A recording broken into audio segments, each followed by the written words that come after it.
What's up, guys? My name is Elle, and I want to talk today about PCOS. And I want to talk about it in a way that I don't think you've probably ever heard anybody talk about it. We're going to be talking about the energetics of PCOS and illness and disease. So stick around and find out what that sounds like.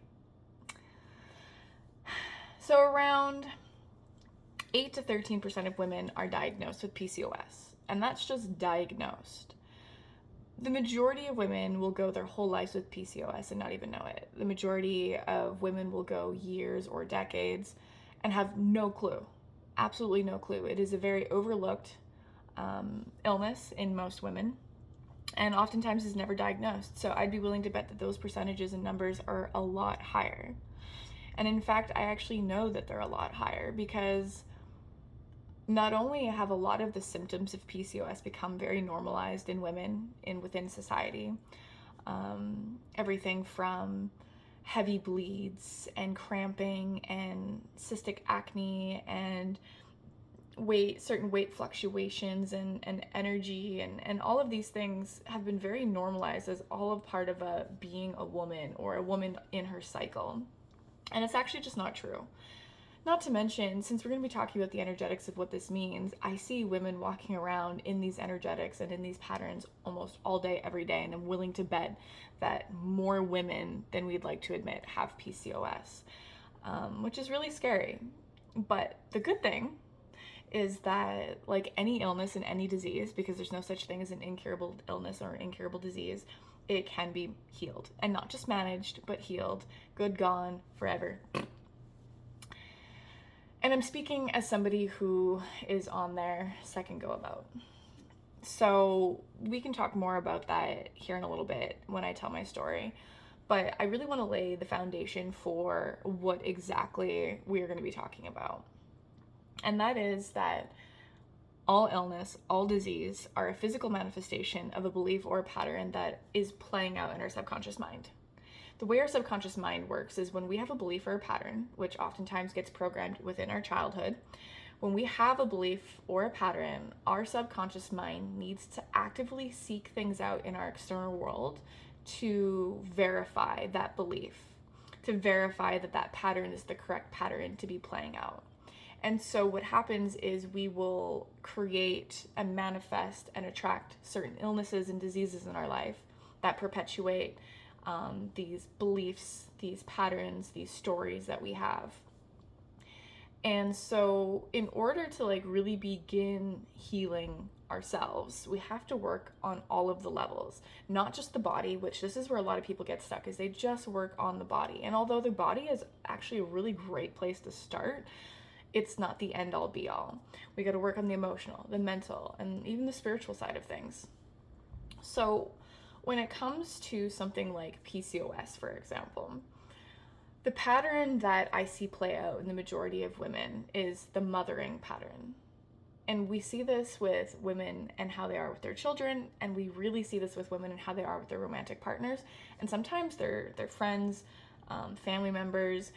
And what this mothering pattern is it's an over nurturing, which ends up becoming this over giving, which is a lack of boundaries, people pleasing, but I really want to focus on the over nurturing. And this over nurturing ends up becoming something more like a external control tactic, a way to control our external world because we don't know how to manage the big feelings and the big sensations and the big things happening in our internal world. And so we micromanage everything and everyone else outside of us because we can't handle what's going on inside of us. And or because there's a lot of lack of safety within ourselves or even safety in our external world. And this lack of safety puts us in this masculine energy because this is really what mothering is. It's like this very deeply masculine thing of overdoing, overgiving, overtaking responsibility, self-sacrificing. And so this mothering pattern that a lot of women have, the majority of women have, because it's something that's taught to all of us to do, right? This pattern becomes this portal way into us as women being in our masculine all the time. And our bodies are not designed to be in our masculine energy all of the time. It's exhausting. And so our female organs, our female reproductive organs, the things that make us a woman, biologically, begin to shut down and malfunction and not work properly, right? And so the mother wound, or the mothering wound, also can be an issue from having a poor relationship with your mother, right? Maybe your mother was really in her masculine and you really learned all these qualities, which I mean, I guaranteed. But oftentimes, a lot of women that have PCOS have a really disconnected relationship with their mothers. They have a really critical internal mother, right? They don't have a good relationship with self-care and really caring for themselves.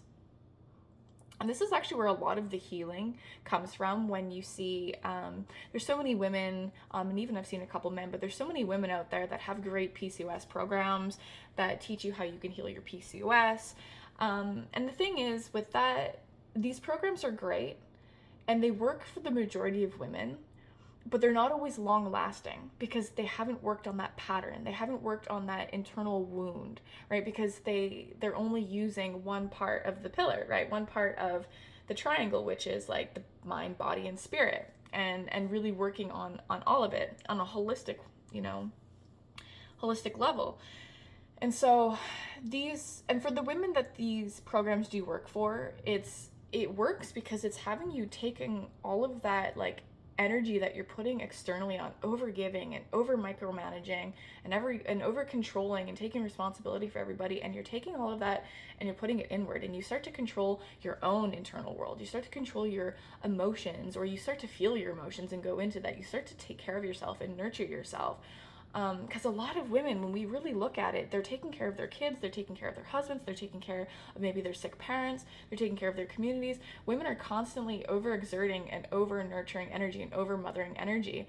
And it's exhausting because it's a giving energy, and a giving energy is technically a masculine energy. And so in order to really begin healing, we have to learn to give to ourselves.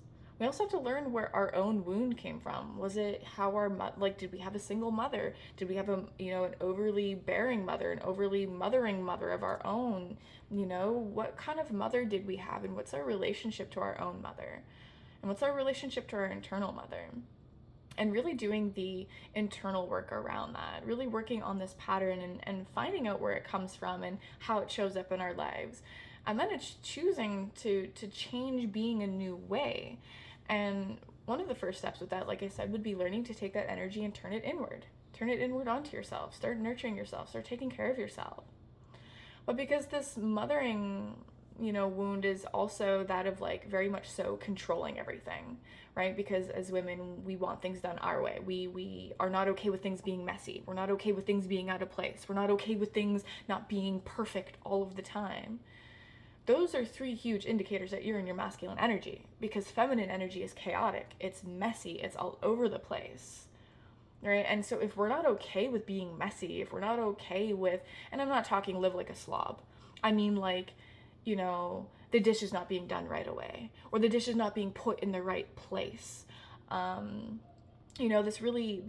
need to micromanage and control everything, it really is a mirror for the lack of control we're feeling internally. There's that lack of being able just to flow and play and be relaxed, which are also feminine energy qualities. And so you can begin to see how these energetics in our lives are really keeping us in this like really tight, rigid, masculine way of being. And a woman's body, a feminine body, cannot survive in that. It cannot thrive in that. It cannot function properly on a biological level in that kind of environment, in that kind of energy. And so with a lot of these PCOS programs, I see a lot of women who do good for a little while, and then, maybe they fall off their diet or whatever it is, and all hell breaks loose. Well, it's not because you're falling off the diet and you're not eating properly. It's because there's this deeper pattern within you that's not getting addressed. That's it. That's all. And so we have to work with the patterns, right? And so where body work is really a great place, sometimes with starting, is because, for example, with PCOS, you can be so fatigued. And if you're in this pattern, okay, first off, when we're in these patterns can really bring up a lot of need to create safety and security. And so what happens? We start eating comfort food, as women, right? We eat comfort food, and what's comfort food for the majority of most women? Breads, pastas, red meats, cheeses, dairies. All of these things are really hard on female reproductive organs, especially if you're already struggling with PCOS. So yes, changing up your diet, allowing your body to have some alleviation from symptoms will better allow and assist you to actually go in and go to the root. So there is a time and a place and an importance on the physical aspect of things, but what patterns are is they're a composition of both mental, emotional, and spiritual, and that kind of creates the energetics. Like that's the pattern there. And so we also have to be working on our mental and our emotional, and learning to get into our bodies, learning to feel our feelings, learning to ask ourselves the tough questions and take the responsibility that we maybe don't want to take, to go back and look into our ancestral history. What was my mother like? And what was her mother like? And maybe what was her mother like? And how has this been passed down to me? And how am I acting like my mother or my grandmother? And how is this actually working for me? Is it working? Because chances are, if you have PCOS, it's not working for you. And so doing that mental and emotional work, and then the spiritual work, is really just developing a relationship with yourself, developing a relationship with whatever higher power you might want. It's developing maybe a relationship with nature. It's developing a relationship with something outside of your family, your partner, and devoting some time and energy to that, right? And devoting that time and energy to you, that can be a very spiritual thing, right? Devoting time and energy to the god or goddess within you, right? So these are all very tangible ways that you can begin healing PCOS. And this concept that I'm sharing with you, that illness and disease originates from a belief, a pattern, or a story that we're playing out, this whole thing can be applied to almost any illness, every illness and disease within your body. I have used this structure in my own life with incurable diseases. 7 years ago, I contracted HSV, and for those of you who don't know, that is genital herpes, right? Or regular herpes, but mine was genital. And I had a deep pattern of unworthiness playing out, and a deep pattern rooted in sexual deviancy and shame and all of these other things. And when I really went in and unwound my own energetics, my HSV completely disappeared, right? This was around the same time I healed PCOS for the first time too, because for me, the mothering pattern is very, very strong. It's a very big pattern for me. And so around this time, I had left my partner. I had gotten rid of all my toxic friends, and I had all the time and energy to put all of that giving energy that I was focusing so much externally on. I was giving it to myself, and my PCOS just disappeared almost overnight. And then fast forward, a few years, and I am currently married, and I've been noticing that this pattern has been coming up, throughout our whole relationship. And at times, I was able to work on it, but we've been through, as a married couple, through some pretty traumatic events the last 2 years, and I just haven't been as sharp and on really working on my own internal self. And so even I currently am struggling with my own PCOS, and what I am noticing in my own life is this mothering pattern, this mothering wound that is really perpetuating this state of being in my masculine energy all of the time. And I know that when I'm in my masculine energy, I begin to have a lot of female reproductive issues. I begin to have a lot of extra stress and anxiety, and not feeling safe, and just not feeling in my body, feeling disconnected from myself, feeling disconnected from life and everything and everyone. And so I know for me that when I start to slip out of myself, it's because I'm more in my masculine, because the female body cannot survive long term, in that, without having some type of illnesses and diseases happening. So this is what I wanted to share and what I wanted to talk about today when it comes to PCOS. And again, any illness or disease can be traced back to a specific wound or pattern that you might be experiencing or playing out, a certain story.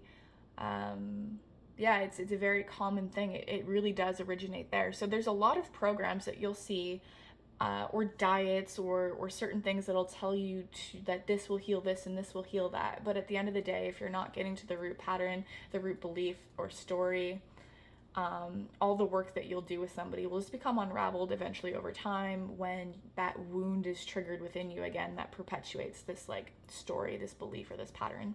So anyway, I hope you guys enjoyed my video, and there will be more in the future. All right, bye.